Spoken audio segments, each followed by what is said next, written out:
Welcome back to UniXDBS. It's been a couple days. I have been super busy, but one of the things I wanted to make sure I did was make sure that the content I was going to provide for this channel is quality. As the subs go up, I want to make sure that I'm not just like spewing out stuff, just spew out stuff, you know what I mean?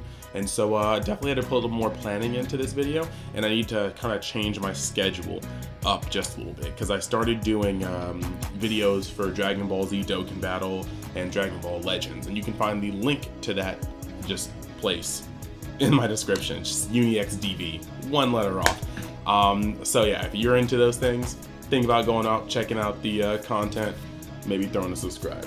So that being said, as per always, we got the normal amount of shoutouts.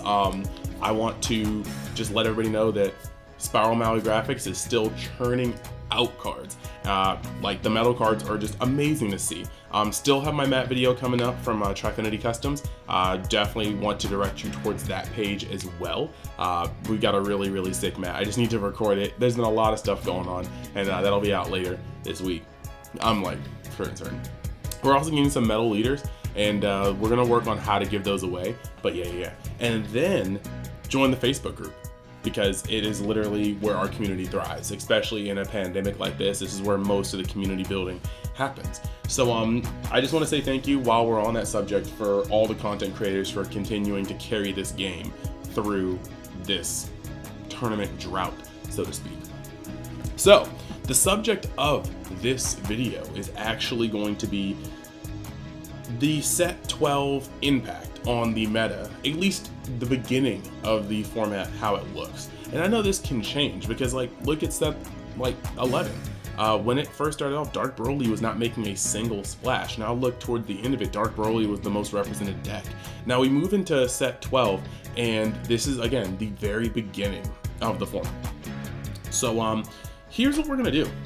We are going to talk about whether set 12 is making an immediate splash. I know sometimes there are decks that just need time to be perfected, need time to find their place in the meta, need time to figure out what the meta is so they can build correctly. But some decks are just so broken out of the gate that you just know that they're contenders right out the box. I mean, Gotenks became a meta deck the moment the set came out because of the new cards that added onto the old ones. Red Broly, the moment the TPs were shown, it became a just set deck. So, you know, some things can come out swinging. But we are over here a couple tournaments in. I'm going to pull sources for 3 big tournaments. I know there have been a bunch of webcam ones as well, but some of the biggest ones that have gone over, or at least more prevalent ones, most prevalent ones. The first one I want to go over is Miami. I'm going to put the wheel up. Miami showed Dark Broly being the most represented deck. But the second most represented deck, I'm gonna put it under Vicious Rejuvenation, mainly because it does involve a reboot leader that came out in Vicious Rejuvenation, or for the release of it, and its unison is the same way. So that is Mecha Frieza. Mecha Frieza, it's kind of weird because most of its cards do not come from Vicious Rejuvenation, but the leader is. So I'm gonna say yes, it's part of the release, and it is definitely making a huge splash. But then again, just the way Mecha works, it makes all of the yellow cards that were good better. It makes great yellow cards broken, extra yellow cards. So I will loosely associate it with Vicious Rejuvenation. But moving forward, we got one Clash Q, just because you know that man's never gonna stop playing green. He's great at it. Sun Gohan reboot, okay. Red Broly, okay. And now we had green, red launch, okay. Like these 3 that you're seeing right here, green, red launch, Sin Shenron, and Hurtless.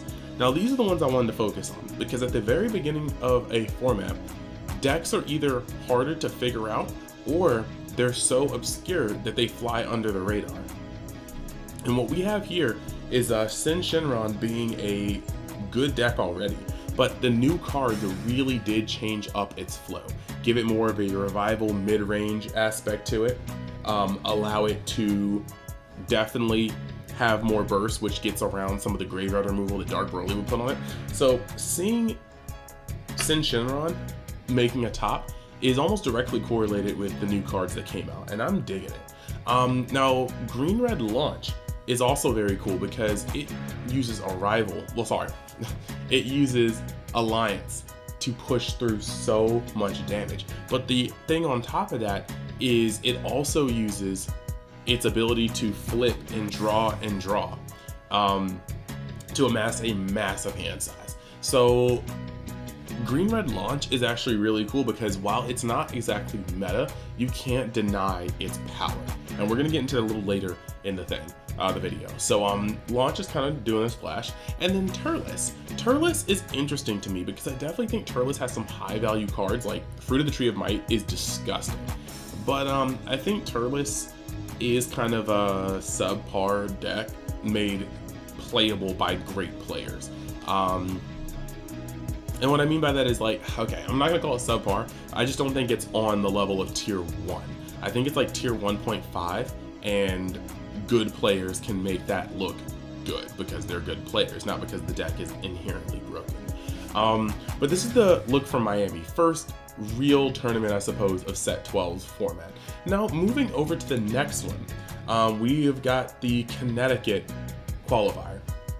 And this spread is actually all over the place. It's kind of weird. There are 2 red Brolys in top 8, 1 baby, 1 dark Broly, 1 blue Vegito, 1 Gotenks, green Gotenks, and 1 Mecha Frieza, and then 1 Vegex. So this spread here is 1, 2, 3, 4, 5 set 11 decks, 2 set 10 decks, and then again, Mecha Frieza, the leader was kind of re-released in set 12, but the most of the deck is definitely not set 12. So we got a question mark there. But it's very interesting because not even a week later, actually just exactly a week later, you're seeing a top 8 with no real set 12 in it. That's kind of alarming. So there's that. But the next one, there's not really much to go off about this one. I guess if I had to be here with it, Gotenks is a very consistent deck. Blue Vegito has some cards in it that come down and do work. I mean, a very experienced player with Blue Vegito can for surely pull off wins against a lot of the format. Vegex post-ban, or post-limit, this is very, very interesting because this deck, it shows you that RNG is still RNG. Even with the limits placed on it, Vegex could still just bust face if the RNG is right. And that's kind of always how it's been. And I don't think that's going to change. You need to ban cards for it not to be good. Mecha Frieza at 1 is a little surprising to me. Same with Dark Broly, but it's not really surprising that Red Broly is up here at 2. Inherently, I still think it's the best deck in the format, and when it draws an 8 or above, most other decks have to draw a 10 to not get swept. So then you have Baby. That's the one that really surprises me. I don't think Baby's very, very, very, very, very good in this format. There's a lot of things here that kind of hurt it, like Gotenks flies under its radar with how many things have deflect. Dark Broly can put out free card after free card after free card and eventually overpower Baby's counters that cost things. Red Broly can get off too fast for Baby to handle, so it kind of surprises me. I wanted to know what the matchups were for this Baby deck, but it's here now, so hey, props to you. Represent. And then the last one, it's the largest one, the Canadian Nationals, so to speak. Now this is going to be a very, very, very, very, very large one. As you can see, just like Miami, the trend was that Dark Broly and Mecha Frieza were the ones that really showed themselves, you know? Like 7 Dark Brolys in top 32 and 4 Mecha Friezas. That's 11. That is a little more than a third of the top 32 with these 2 decks. So that kind of feels kind of interesting. But when you look at the rest of these decks, okay, again, Mecha Frieza's that questionable zone. This time you see 2 launches in top 32. One of them going on to defeat the entire tournament, red-green launch. So this automatically just kind of shows you, I think, some of the power of that deck. This is 2 tournaments now that it has ended up in the top cut, and it's actually taken one. So launch definitely starting to show itself as a fun deck that has the power and draw to push itself forward. Now I know lots of the cards that are in launch are older cards. However, it still uses the TPs that end up flipping. or the sorry, they end up flipping the Bulma Unison that ends up flipping. It uses multiple cards, the Bulma 1-drop. So there's a core in here that makes itself an engine out of the set 12 plus the leader. So this is definitely a set 12 deck in my opinion. Now you look at the other thing, Cell Surge, that's very interesting. That had to have been like a team tech and they went in with it and it was like well placed for the meta, but I'd have to see that deck in action.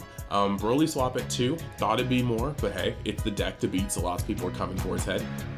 Sin Shenron at 2, don't know how they played, but I definitely will just cross my fingers. If they're playing a Dark Broly heavy meta, they probably had something to do with the new cards. So I'm gonna say set 12 helped it. Majin Vegeta, interesting. Soul Striker Reboot, interesting. Ultimate Box Toa, I'm gonna call that a set 12 deck. Came out with set 12.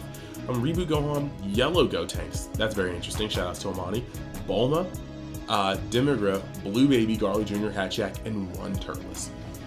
So, out of the top 32, I see Turles, Ult Toa, Sin Shenron, it's hard to know, it depends on the build, but at least 2 launches, okay?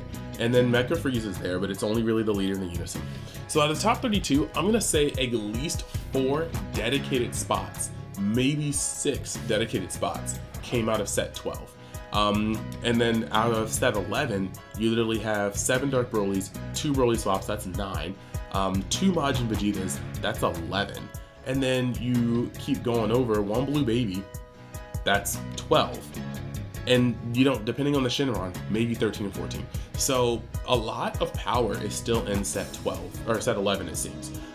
Set 12 kind of lagging behind. Now, this is kind of alarming to me because I already kind of felt like set 11 was more or less a dud.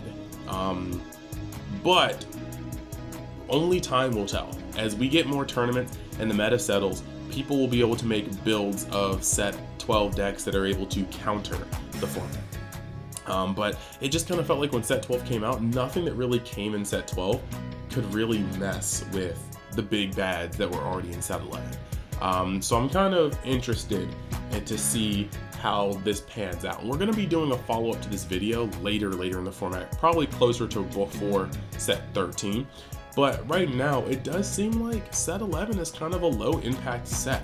Cards not really as powerful as the previous set. And when you power creep your game over and over again, you have to be sure that you balance it in a way that, like, you have to have reasons to buy your new set.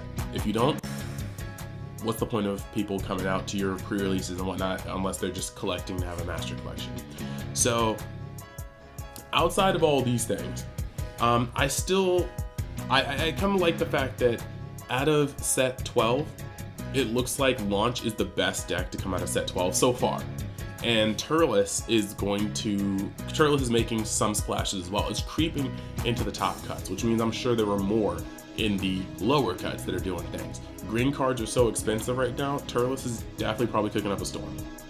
Now on the horizon, I think a outringer, because we saw some performances last weekend that were actually pretty stellar, and that's gonna be Xeno Gogeta. A lot of people wrote it off because of its 1-drops, myself included. A lot of people were hyping it because it's Gogeta, and your voices will now soon be heard.